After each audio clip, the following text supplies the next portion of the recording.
As the trade deadline inches closer and closer, more and more reports and rumors are starting to drop surrounding the Toronto Blue Jays. And one new report has dropped revealing 5 Blue Jays who won't be back past the trade deadline. We'll break down exactly who those are, including one in particular that has fans very, very interested. We also have some big updates ahead of tonight's game against the Tampa Bay Rays. But before we get into all that, folks, if you're part of the percentage who aren't subscribed to the channel, this is the place to be for daily Jays content. Your guys' support has been unbelievable. If you're part of that percentage, make sure to hit that subscribe button. Ladies and gentlemen, a ton to go over today. You guys have been absolute beasts supporting. The Jays have been playing a lot better lately, but there's been a lot of conversations and rumors just about trades. I had a video yesterday on the Bichette rumors. They're getting completely out of hand.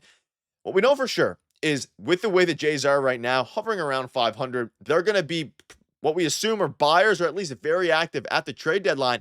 But a new article and report has dropped revealing 5 Jays that won't be back very, very soon here. And I want to start with this one. And as we go through this list, I want you to let me know down below who you think, who you agree with, who you disagree with, and who you would have on this list who isn't there already. So we're going to start off with a very interesting one right off the bat, and that is Jonatan Clase. Now, we know he was the acquisition the Jays got back at the trade deadline for Jimmy Garcia last year. And it's worked absolutely fantastically because Jimmy Garcia is right back with the Jays. Jonatan Clase is also with the Jays, so an absolute steal there. But this is an interesting one. He was a key piece of the Jays' return for Jimmy Garcia. He's been doing okay with the team. He's a left-handed hitter. He's been starting a lot of games in the outfield.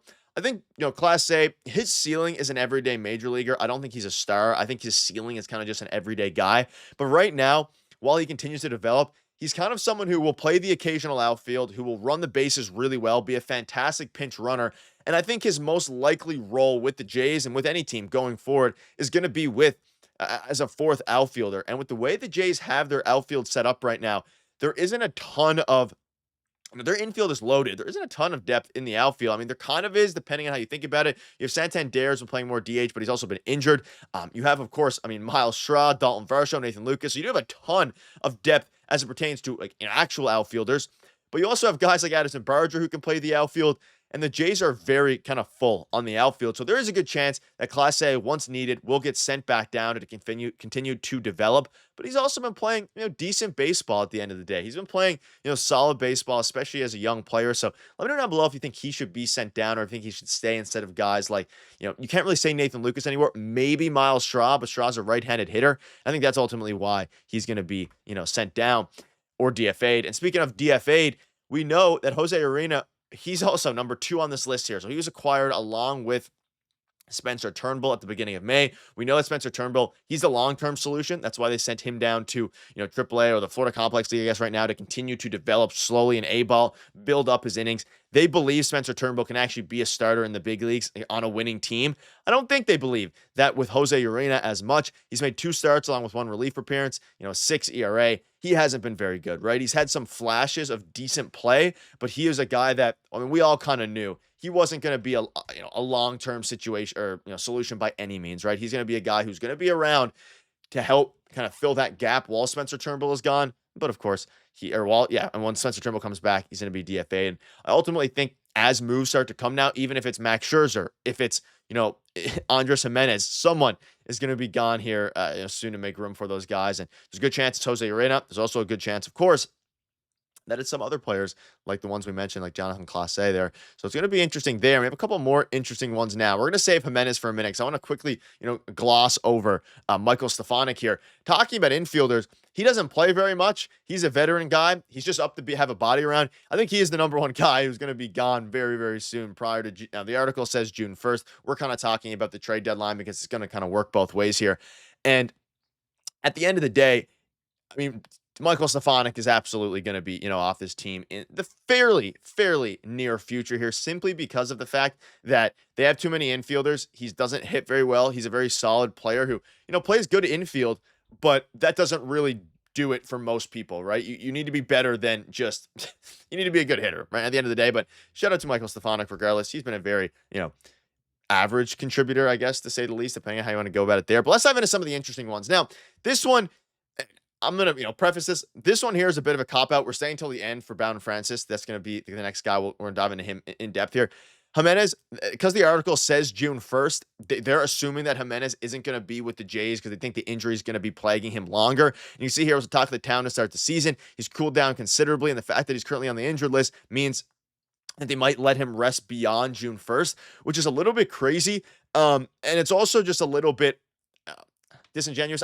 I think ultimately Gimenez is absolutely going to be with this team, at the trade deadline, which is the kind of the target we're focusing on. And the article, of course, they mentioned the trade deadline, but they also mentioned they're talking about specifically June 1st, depending on how you want to go here. Of course, the trade deadline is still a little bit away, but we're kind of focusing on some guys who won't be around in the near future. But regarding, of course, Andres Gimenez, I think he's going to be around this team. I think he's going to stay. I don't think he's going to be traded at the trade deadline. He's the team's second baseman of the future. But I do want to bring up something that's extremely interesting is how they're going to manage and juggle the big situation they have between Ernie Clement, between, Andres Gimenez, Addison Barger, because Barger's been crushing the baseball. Gimenez was really ice cold in his last 31 games, hitting 173. So maybe there is a world, and we know some updates came out yesterday night that they're continuing to progress him. There could be a world where they let him out for a more significant amount of time and just let him 100% mentally reset, but also heat up maybe in the minors or something like that prior to bringing him back in his rehab stint, just because of how bad he's been and how good Addison Barger has been as well. But he's a platinum glove second baseman. They're going to bring him back. They're going to find roles for Ernie Clement and other guys like that as well. So at the end of the day, folks, it's going to be interesting to see how they actually go about doing this. But let's dive into the big man of the hour, and that is Bowden Francis. You guys have been waiting for it. This one's very real, and I think there's a good chance that he either gets not DFA'd, he gets sent down, or that he's relegated to some sort of role here. We're gonna have a full video on it, or I am rather. He is getting absolutely shelled this year. 5.54 ERA in 10 games. Of course, last year and the year before, he was kind of the unsung hero. Ladies and gentlemen, he is, by every advanced metric, getting absolutely rocked. He's giving up the most home runs in like the major league, something crazy like that. 15 home runs, the most in the major. You can see the bold text there. He has more home runs given up than games played, which isn't necessarily super uncommon, but it kind of is. And at the end of the day, he's giving up at least like 1.5 home runs a game, and he's getting shelled. And I think there's a good chance that, they not DFA. I keep saying DFA because I'm talking about all these other players in DFA. They're not DFAing Bowden Francis, but there's a good chance they send him down and figure out what to do with him next, because at some point you're going to need starters. Now, I think there's a real world here where Max Scherzer comes back. Hopefully he remains healthy. You have Bowden Francis ready to come up. Once, you have Spencer Turnbull up, so then you have a rotation of Turnbull and Scherzer compared to Bowden Francis and Jose Urena / Eric Lauer, like we saw in yesterday's game. I think there's just a lot of moving pieces with the starting pitching staff. You need Max Scherzer to get healthy. That's the number one goal. That's the first thing that needs to happen. And then beyond that, there's going to be some very interesting decisions to be made about Bowden Francis and his future in Toronto with the Major League club, because it's very interesting. He was very good for a very long time, and now he started to fall off a little bit, and it's a very steep one, and you can't throw out guys that are losing you ball games when the division is this close, when the wild card is this close. So let me know down below what your thoughts are. Things are picking up. Things are getting crazy. And let me know what part of this list you agree, disagree with, and thank you guys for watching. You guys are peace.